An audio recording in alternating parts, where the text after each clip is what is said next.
राजनंदिनीच्या वाढदिवसासाठी तयार होताना स्किन प्रिपरेशन मी अगोदरच केलेलं आहे.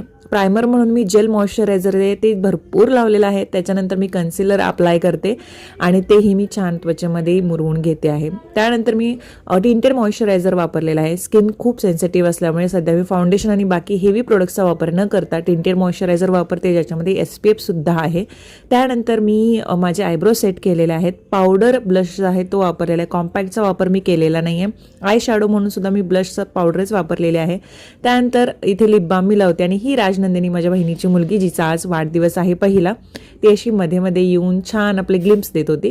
त्यानंतर मी लिपस्टिक वापरलेलं आहे. लिपस्टिक डायरेक्टली अप्लाय न करता बोटांवरती घेऊन मी अशा पद्धतीने लावले, ज्यामुळे ती खूप नॅचरल वाटते. मेकअप फिक्सरने मेकअप जो आहे तो फिक्स केला. त्यानंतर मी अशी तयार झालेली आहे.